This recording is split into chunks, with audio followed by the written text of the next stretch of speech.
नमस्कार दोस्तों, मेरा नाम सुरेमन सिंह है। आज मैं आप लोगों को एक हॉरर स्टोरी सुनाने जा रही हूँ जो मेरे दोस्त के साथ घटी है।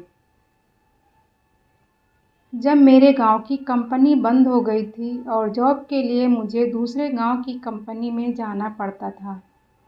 उस नई जॉब पर जाने के लिए मुझे हर रोज़ एक छोटी सी वीरान घाटी को पैदल ही पार करना पड़ता था।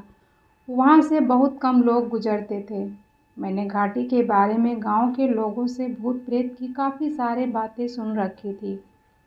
वीरान घाटी की दहशत इतनी थी कि शाम होने के बाद उसके नज़दीक भी कोई नहीं जाता था। लेकिन मेरी किस्मत को कुछ और ही मंजूर था। नई कंपनी में अचानक से नाइट शिफ्ट शुरू हो गई और पहली ही शिफ्ट में भी नंबर लग गया। और मुझ पर रात के समय घाटी से पैदल जाने की नौबत आ गई थी। यह बात मैंने अपनी पत्नी को बताई। उसने बड़े प्यारे सुरों में कहा, ये दिन भी बीत जाएंगे, फिर हम दोनों घर का कुछ कीमती सामान बेचकर मेरे एक दोस्त की पुरानी बाइक खरीद ली। रात को मैं सही समय पर घर से अपनी बाइक पर निकला। जब मैंने घाटी में प्रवेश किया तब वहाँ मुझे एक परिंदा तक नज़र नहीं आ रहा था। लेकिन घाटी के बीचों बीच पहुंचने पर अचानक से मेरे आसपास ठंड बढ़ने लगी और कहीं से घना कोहरा जमा होने लगा। जब मैं उस कोहरे से बाहर निकला तब मुझे बाइक कुछ वजनदार लग रही थी। हालांकि उस बात पर मैंने ज़्यादा ध्यान नहीं दिया था। बिना रुके और पीछे मुड़े मैं काम पर पहुंच गया। घाटी के रास्ते में कुछ इक्का दुक्का आवाज़ें आ रही थी, पर मैंने गाड़ी बिल्कुल भी नहीं रोकी। दूसरे दिन मुझे घाटी से जिंदा आते जाते देखकर मेरे दोस्त विकास और बीरू में भी हिम्मत आ गई। फिर उसी कंपनी में वो दोनों भी जॉब पर लग गए। संयोगवश उन्हें भी मेरे साथ नाइट शिफ्ट मिली। अब हम तीनों एक साथ पहली बार रात को घाटी से होकर काम पर जाने वाले थे। लेकिन विकास और मैं आगे निकल गए क्योंकि बीरू की गाड़ी में कुछ खराबी होने की वजह से वो थोड़ी देर बाद आने वाला था। उस रात मुसीबत की शुरुआत तब हुई जब घाटी के बीचों बीच विकास की बाइक बंद पड़ गई थी। इसलिए हमें घाटी में ही रुकना पड़ा। आसपास इतना सन्नाटा था कि जरा सा भी आहट से रूह कांप जाती थी। विकास लगातार बाइक स्टार्ट करने की कोशिश कर रहा था। तभी अचानक से एक आदमी की डरावनी चीख सन्नाटे को चीरते हुए हमारे कानों से आकर टकराई, जो सुनकर हम बुरी तरह से सिहर उठे। उसी वक्त देखते ही देखते घने कोहरे ने कहीं से आकर हमें घेर लिया। मैंने विकास से कहा, भाई तू गाड़ी यहीं रख, बाद में दिन के उजाले में आकर ले जाएंगे, क्योंकि अभी यहाँ रुकना खतरे से खाली नहीं रहे। फिर हम दोनों मेरी बाइक पर सवार हुए। रास्ते में दोनों के दिमाग में बस एक ही बात घूम रही थी, जल्द से जल्द इस मनहूस घाटी को पार करना है। तभी पीछे से हॉर्न बजाते हुए बीरू ने हमें ओवरटेक कर दिया। बाइक पर उसके साथ एक और अनजान आदमी भी बैठा था। बीरू ने पूछा, आज तुम्हारे साथ ये चाचा कौन है?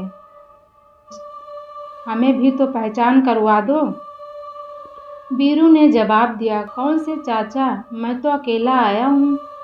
मैंने कहा, फिर तेरे पीछे बाइक पर कौन बैठा है? बीरू बोला, श्याम सुंदर, तू मेरा मजाक बना रहा है?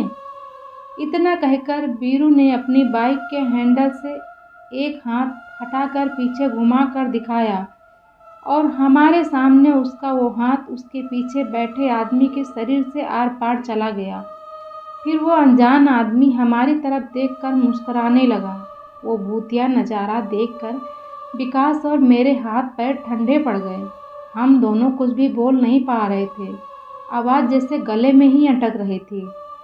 फिर मैं गाड़ी उसके आगे भगाने की कोशिश करने लगा, पर गाड़ी आगे नहीं जा रही थी और ना ही उसमें ब्रेक लग रहा था। उस वक्त मुझे लग रहा था कि बाइक का हैंडल तो मेरे हाथ में है, पर चलाने वाला कोई और है।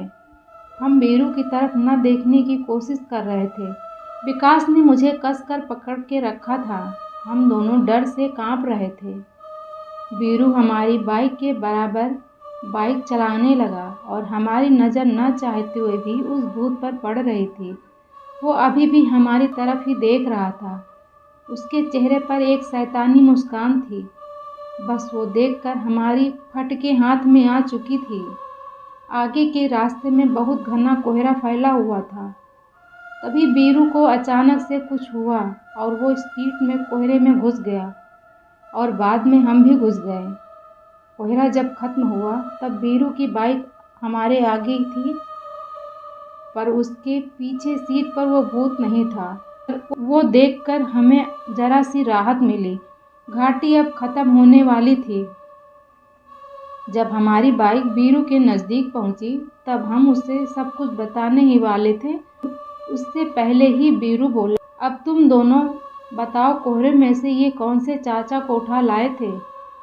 ट्रिपल सीट बाइक नहीं चलानी चाहिए, मालूम है ना? वीरू के मुंह से वो बात सुनकर मेरे पीछे बैठे विकास ने बाइक की सीट गीली कर दी और डर के मारे मैंने बाइक से नियंत्रण खो दिया। इसी वजह से मेरी गाड़ी रोड साइड वाले दलदल में घुस गई।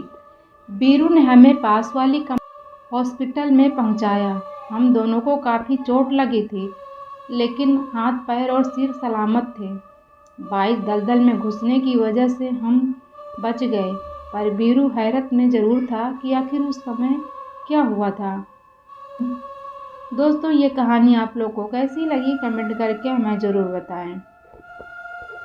तो अगर आपको हॉरर स्टोरी देखना या सुनना पसंद है तो प्लीज़ वीडियो को लाइक और चैनल को सब्सक्राइब कर लें। मिलते हैं आपको एक नई वीडियो में नई स्टोरी के साथ। तब तक के लिए बाय बाय।